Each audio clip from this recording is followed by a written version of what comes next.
Avec Hélène Conway-Mouret. Bonjour Madame Conway-Mouret, vous êtes sénatrice PS des Français établis hors de France. Un mot sur ce qui se joue dans l'hémicycle, le décompte de Public Sénat qui est autour de 300 amendements, un décompte, un nombre d'amendements qui font un peu comme neige au soleil, notamment parce qu'il manque des collègues à vous qui sont pas là pour défendre des amendements de suppression et ils sont les seuls signataires des amendements, donc les amendements tombent.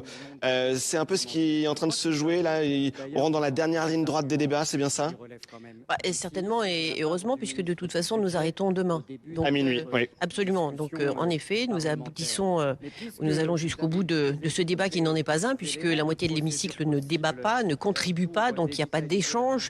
Et nous sommes là, et je viens de le dire en présentant un amendement finalement, dans une sorte de pédagogie pour dire et répéter au gouvernement qu'il fait une erreur en présentant ce projet de loi, qu'il fait une erreur politique en s'entêtant, on ne voulait pas écouter ni ce qui se passe ou ce qui aurait pu se passer, parce que nous étions prêts à débattre, nous étions prêts, nous avons travaillé pendant des mois pour améliorer le texte. Il y avait beaucoup de choses et on l'a vu à l'Assemblée nationale dans un premier temps, qu'en effet, il y avait des manques, il y a des annonces qui ont été faites et en fait le résultat était tout autre. Sur les 1200 €. 1200 € sur les femmes, enfin les carrières hachées et ainsi de suite.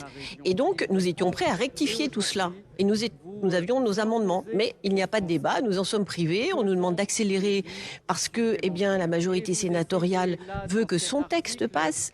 Et ce qui est déroutant, c'est que en fait, l'ensemble du texte repose sur le totem des 64 ans, comme si c'était la mesure seule et unique qu'il est bon de défendre et d'imposer aux Français qui n'en veulent pas et qui manifestent encore aujourd'hui contre cette réforme. Justement, qu'est-ce que vous dites à ces manifestants qui sont en train de défiler, qui peut-être regardent l'émission sur leur téléphone dans les cortèges, ils vont peut-être être déçus de voir que le texte va être voté peut-être ce soir ou demain matin.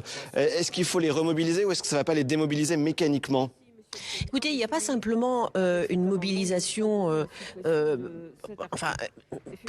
sûr que la mobilisation est là pour faire changer le gouvernement d'avis, mais si nous restons mobilisés alors que de toute évidence, nous avons quand même un certain mépris de notre travail, puisque nous sommes limités à un débat qui n'en est pas un, nous sommes limités à présenter des amendements avec un avis de la Commission et un avis du gouvernement, en sachant très bien que de toute façon, ils ne seront pas retenus.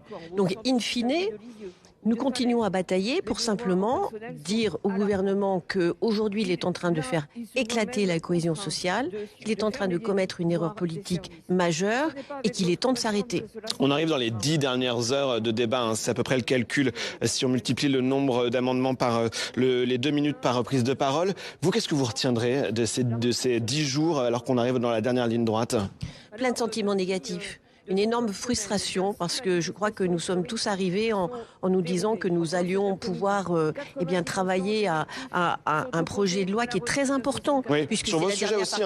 Sur les Français de l'étranger en particulier. Oui. Nous étions avec mes collègues, nous avons travaillé pendant des mois à avoir des propositions concrètes d'amélioration, de faire en sorte que les Français de l'étranger, qui sont les premiers pénalisés, puisqu'ils se retrouvent dans la catégorie des femmes, c'est-à-dire des carrières hachées. Ce sont des gens qui ont choisi la mobilité, qui partent à l'étranger, après avoir cotisé en France, cotisent à l'étranger, reviennent parfois en France, et donc ce sont des carrières hachées. Voilà, qui n'est pas linéaire avec un emploi salarié de 20 ans à la retraite. Donc ils n'auront pas les 43 annuités qu'on leur demande. Et vous le dites, ce texte-là, il aurait pu combler les manquements dans les carrières hachées des Français établis hors de France. Nous avions des propositions pour améliorer le texte et surtout répondre à un certain nombre de problématiques et de problèmes qu'ils rencontrent à l'étranger. Et nous avions enfin le support législatif pour rectifier tout cela. Et nous en avons été privés. Donc aujourd'hui, je prends la parole, en effet, sur une base de pédagogie qui est basée sur la répétition, oui. Que nous avons un vrai problème et qu'il faut arrêter tout cela. J'ai une dernière question. Vous avez été membre du gouvernement avec Marisol Touraine qui a porté la précédente réforme. On entend la droite qui vous renvoie à cette accélération des 43 annuités parce que c'est la réforme Touraine qui avait mis ce nombre d'annuités. Comment est-ce que vous expliquez le fait que vous êtes contre cette réforme à la droite qui vous renvoie à cette réforme Touraine ? Mais enfin, d'abord, c'est pas la même chose. La proposition est totalement différente, puisque là, on propose, avec ce nouveau projet de loi, de rallonger de 2 ans le nombre d'années travaillées, sous prétexte qu'on a besoin d'aller à l'équilibre en 2030, alors qu'on sait très bien que ça ne sera pas le cas. Donc c'est finalement une décision budgétaire qui a motivé, on va dire, le lancement de cette réforme. Et en fait, elle a été pour moi mal pensée, mal bouclée. Je pense qu'on avait la possibilité de faire en sorte que nous avions peut-être un nouvel acquis social qui aurait pu s'ajouter à ce que les Français ont bénéficié depuis 1936, finalement, avec à chaque étape, finalement, des droits sociaux qui font que nous avons du temps libre, que aujourd'hui les biactifs sont en capacité de trouver un équilibre entre leur vie professionnelle et leur vie active, et que l'on pouvait ajouter à cela. Au lieu de cela, une réforme positive était possible, vous le dites avec des... Alors que là, on se rend bien compte qu'on est en train de rétropédaler, de revenir en arrière. Et c'est pour ça que les Français manifestent, parce qu'ils ne veulent pas perdre. Ils auraient aimé qu'on avance et non pas qu'on recule. Merci pour cette réaction au micro de Public Sénat, Madame Conway-Mouret, alors que dans l'hémicycle, on est en train de...